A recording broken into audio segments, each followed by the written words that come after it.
the hell. It's going to be a long ride.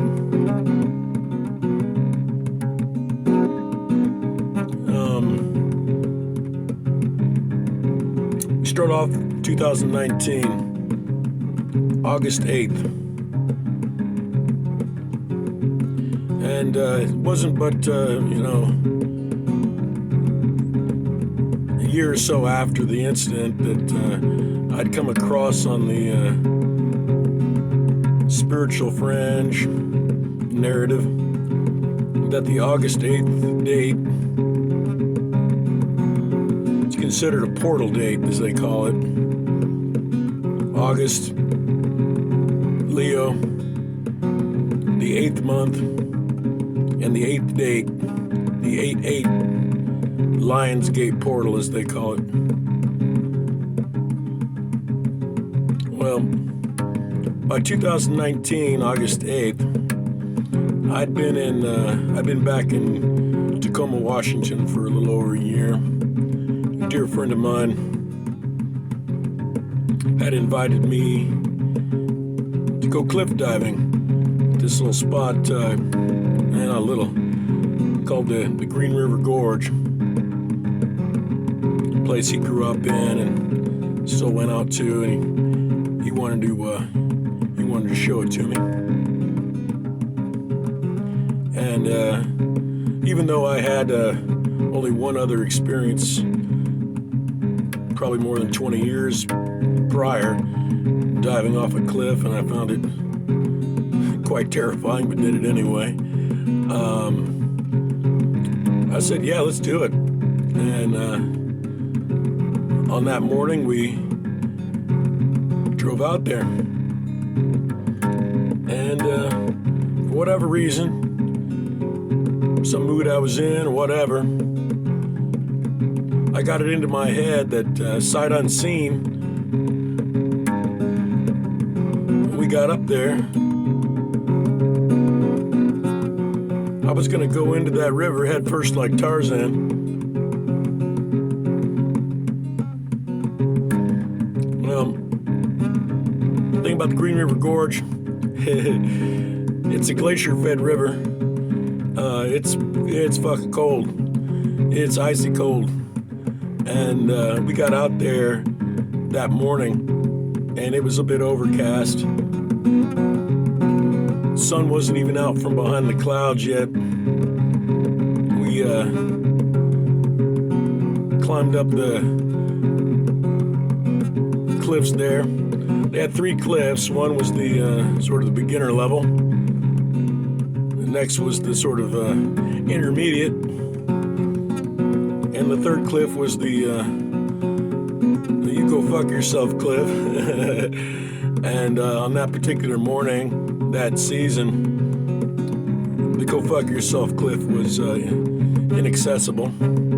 So we chose the intermediate cliff, and my friend, he got up there, jumped in, feet first, splashed. He was down there waiting on me. And I climbed up to the edge with all intentions to go in like Tarzan. And my mind at the time was primarily focused on just the idea that because that drop was so long, I felt it was going to be difficult, a bit of a challenge, undisciplined as I was and inexperienced as I was, to simply maintain keeping my body straight and true during the dive. I was mostly interested in having good form, and as happens, not all that interested in pushing off the edge far enough, because when I went over, I more or less did keep pretty decent form, I suppose, but I didn't push off the edge far enough, and as happens, when I broke the surface of the water very quickly, holy shit quickly, my hands first touched the rocks below right away. almost seemed like my hands touched the rocks before my whole body was even in the water. And I could feel the rocks move underneath me. This all happened super fast, of course. Just microseconds. Felt my head come down on the rocks. Felt my head move the rocks below my head.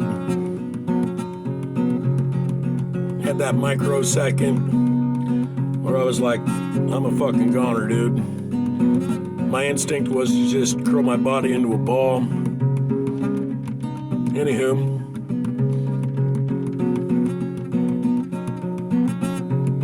memory serves on it, you know, best I can say. It was as if the rocks below me just simply parted, and I sank and I sank and I sank into them. And seemed to me, astonishingly, that these rocks were no more a harm to me or no more of a threat to me than styrofoam props on the set of Star Trek or something. It was just bizarre. Happened so fast. Before I knew it, I was back above the surface of the river again and coasting on the current downstream to where we had our camp set up.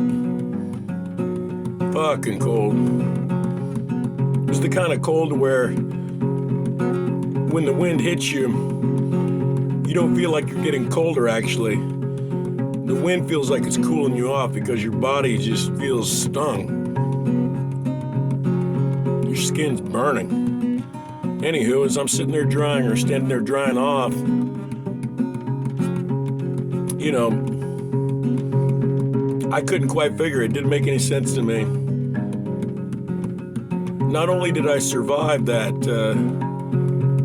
which seemed unlikely, but even impossible as I'm drying off was that I recognized right away that I didn't have a single bump, a dent, a scratch, a bruise, not a pain of any sort.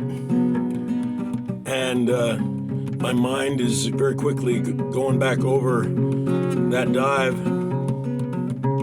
And of course, the whole incident was so subjective, and anything I could say about it would seem an exaggeration. So I just, for the most part, kept it myself, I guess. Anyhow, probably could have chalked it up as a fluke of sorts, you know, just a wild fluke. But then, a few hours after that, by the time I was back home, experiences were such that they were, which I won't go into right yet.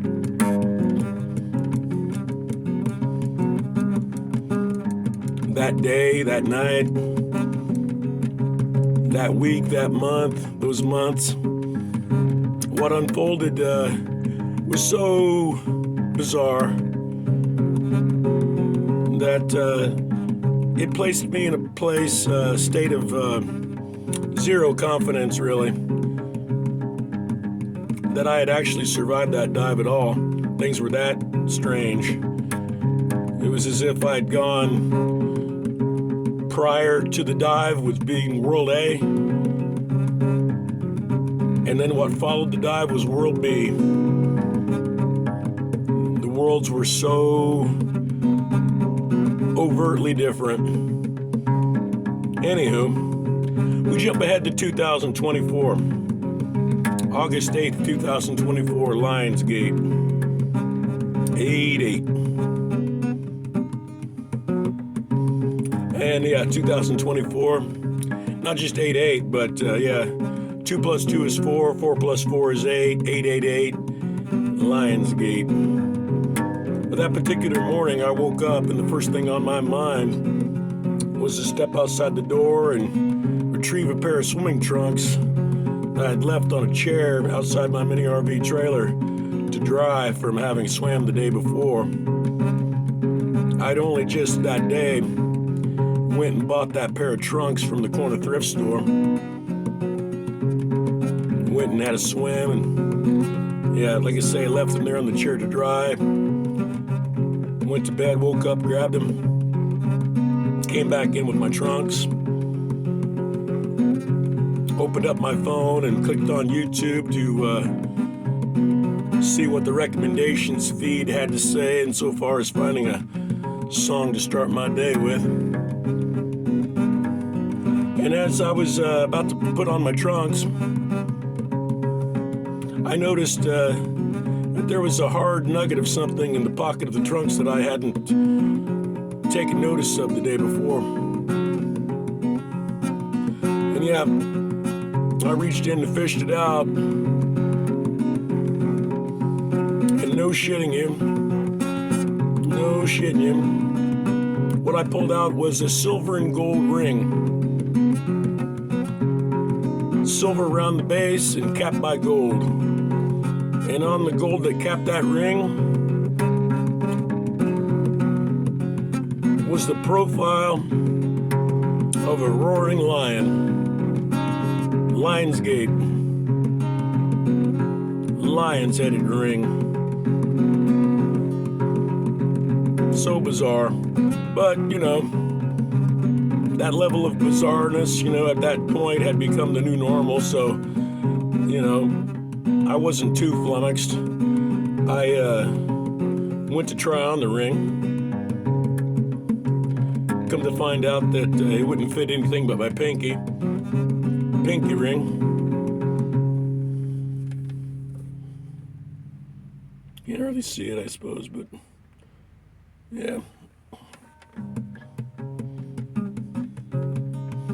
And as I'm trying on the ring and realizing it's a pinky ring and sitting there shaking my head like, what the fuck, man? I look down at my YouTube scroll, and the first video that appears at the very top of that recommendations feed, and I shit you not again,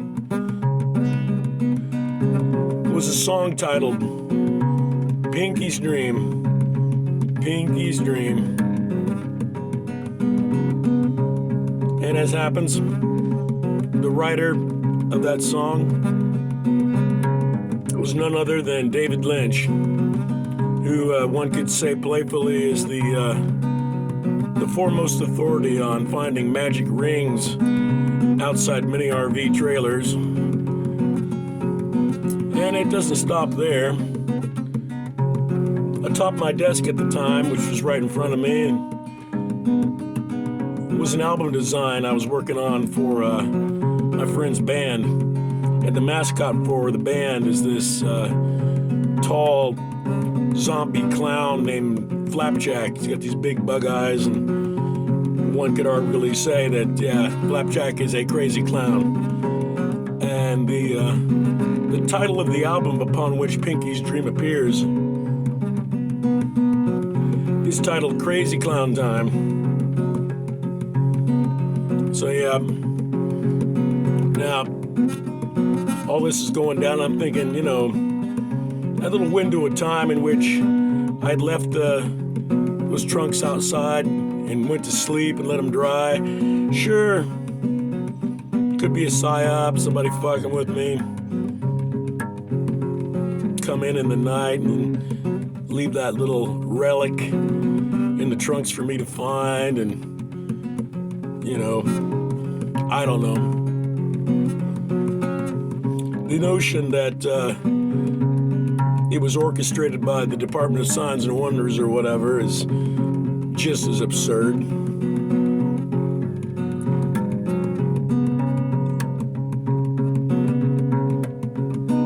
All this stuff about, I don't know, it's just absurd, man.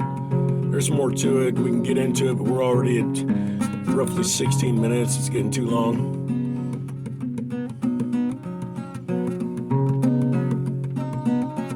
We'll be back with more. It just does not end.